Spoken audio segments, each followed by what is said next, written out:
Over on Pop Price Guide, aka Hobby DB, you now have to pay to track your collection data. Is this good or bad? Let's check it out. Now, if you're not keeping up with the latest collector news, I have the tea for you guys today. It's definitely pretty crazy. They are under a lot of fire right now due to their new subscription service, taking away a lot of free perks that we've had for the last 10 years. Now, if you are one of the collectors up to date on this topic, before you hear my thoughts and opinions on the subject, I would love to know what you guys think about this situation in the comment section below.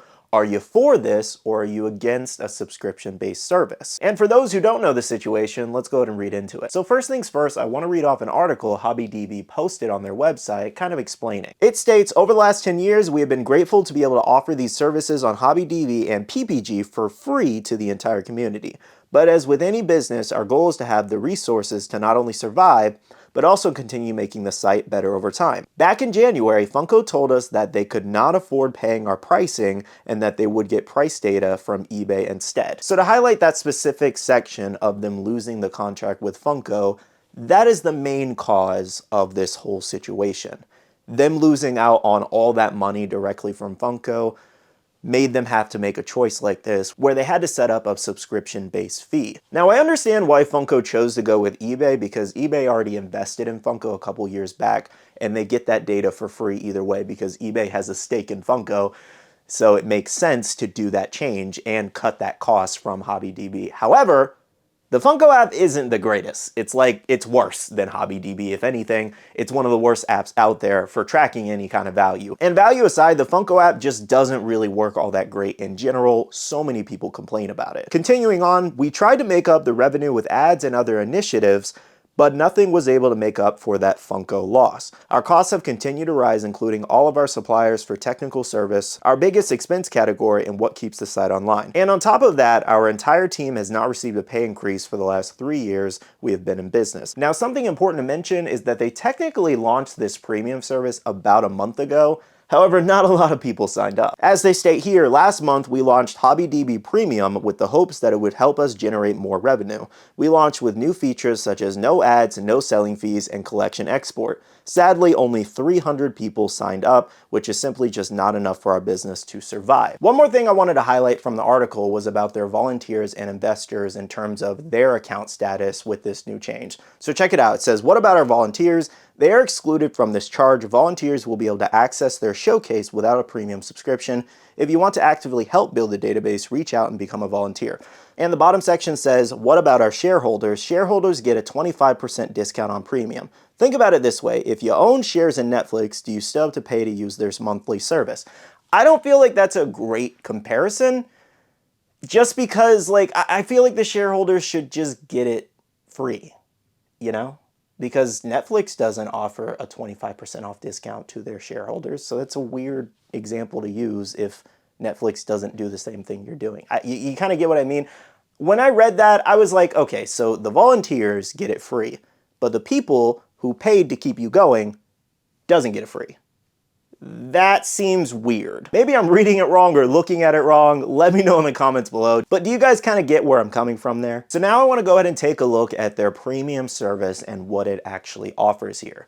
So I'll put it off to the side here. So it says a free plan and a premium plan. So on the premium plan, you get ad-free, so you don't have the ads popping up in your face on the website when you're trying to use it. That's always a perk. People hate ads. However, I've noticed it not being too annoying when I'm using the website for trending videos I do. That's pretty much all I use it for the most part. It hasn't been too crazy annoying for me, but I understand some people get annoyed by that stuff.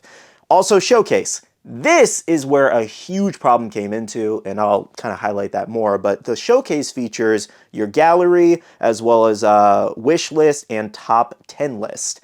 Collection value. Another big issue is that you won't be able to see your collection value unless you pay that subscription fee. So if you're trying to sell your collection, for example, you got to pay the fee to be able to sell your collection so you know what the value of everything is. More things included in the premium is track your gains and loss, compare the price you paid versus how much your item is now worth. Unlimited selling. This is probably one of the biggest points next to the ads, in my opinion, is that you don't have any selling fees. So those fees will definitely rack up the more items you sell. However, one point I do want to make is that how often do you hear anybody talking about, oh, I sold my item on Pop Price Guide? I've never heard somebody say that. So it's like, It's cool, but it's not like the greatest feature in the world, because I never hear anybody say they sold their item there over places like Mercari, whatnot, eBay, etc., you know? And I'm not saying they aren't doing sales, I'm just saying I personally never heard somebody mention that they sold something there. Moving on to more features, collection exports, which basically means you can download your collection and, you know, via a file. You can have it on your computer if you want it. The price guide, add member estimates for items that don't have an estimated value yet. So basically you can just kind of input what you think it's going for, and then they'll look and eventually update it. And finally, first access to exclusives, which is their own collectible lines, discounts, and yada, yada, yada. So as you can see, there are a decent amount of perks to this subscription service. However, the outcry again is that all of this was free for the last 10 years, and all of a sudden now it's locked behind a paywall. And of course, speaking of that paywall, how much does this service cost? Why are people freaking out? It's actually pretty cheap, I'm not gonna lie. I understand why people are freaking out, but in terms of the price overall, it's very cheap. So let's check it out. So we do have the monthly option, which is $4.99, which comes out to about $60 a year if you do the monthly. And then quarterly is $9.99, where you save a little bit of money. It's $3.33 a month, billed quarterly as it says. And then annually is the best offer available. It's $2.50 a month at $30 for the year. $30 for a year to get those perks is actually not that bad. However, just because it's an attractive price, it doesn't mean that the outrage isn't justified. Now, where there are pros, there are always cons, unless you subscribe to my channel. There's no cons there. I don't see any cons there, so if you haven't yet, just subscribe. I would say the biggest complaint I've seen people comment over the last few years and in the last few days across various news pages is that Pop Price Guide just isn't that accurate. It literally isn't. And I think that's fully fair to say. They are very slow to update a lot of pops, and I get it. They're working with volunteers, they're working with what they have.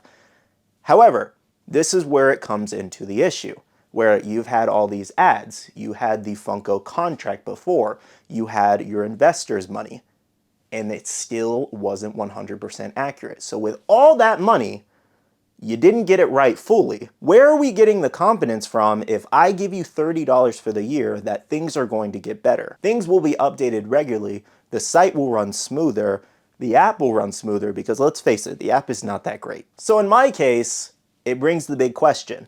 How can you assure me, speaking directly to HobbyDB, if you come across this video, how can you assure me that things are going to get better? Another ongoing issue with Pop Price Guide, specifically with the volunteers, is that you have a couple volunteers that every once in a while, they will be manipulating prices. This has happened very, very many times. And a lot of people have noticed this, and a lot of people have commented on them.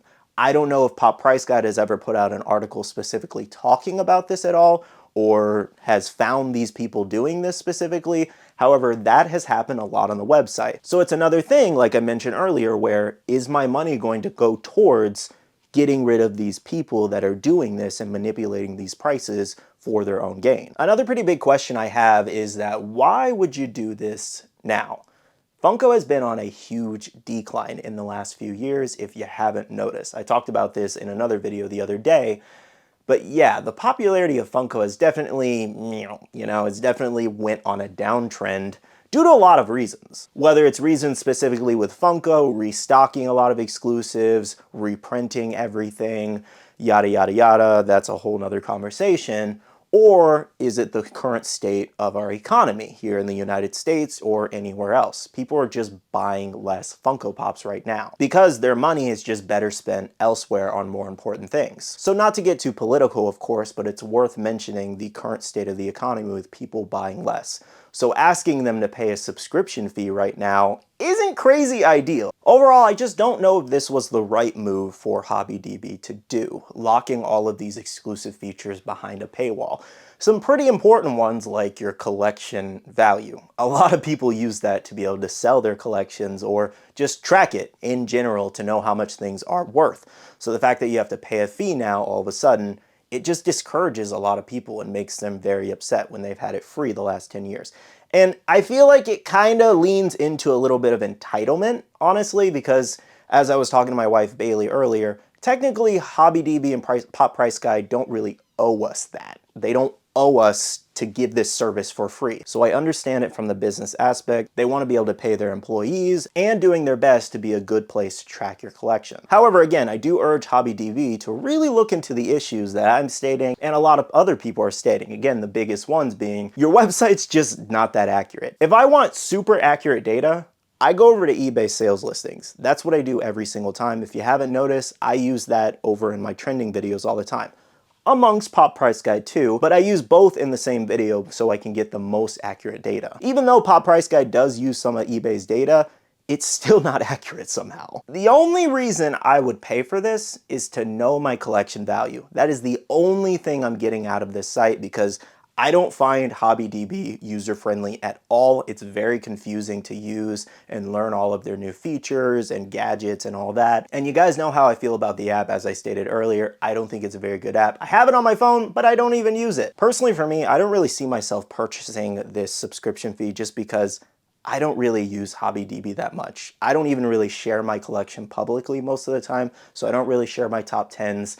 I don't really use all those features. The only thing I really use it for is to track values when I do my trending Funko News videos here on YouTube. Other than that, I'll use it occasionally to look up values if I'm buying something, or you know, I go live on Whatnot, I sell pops every once in a while, maybe once a month, and I'll use that, but I still also find myself using eBay to make sure that price is actually accurate. So you see the issue? I shouldn't have to use two different websites to get an accurate value. So again, my overall opinion is I don't feel I use it enough to warrant paying $30 a year. Now guys, that is just my opinion on the situation. I would love to hear your thoughts and opinions on everything we just discussed after hearing my thoughts, after understanding the full situation. Is this something that you would pay for? Or do you think it's completely unjustified? I would love to hear your thoughts below. As always, I do want to thank you so much for watching this video. Make sure to hit the like button down below if you did enjoy, and subscribe and click that notification bell if you're new here. I do want to say a big shout out to all the awesome Patreon supporters of the channel. You guys are amazing for supporting myself and the channel. If you guys are interested and want to check out the Patreon, the link is down below. You have a Patreon-only Discord where we share a lot of information, news, restocks, updates, links, and more. And lastly, make sure you follow me on all my social medias at SkittleRampage over on Twitter, TikTok, Instagram, and my Facebook page, so you can stay up to date. All right, love you guys. See you guys in the next one. See you guys later. Bye.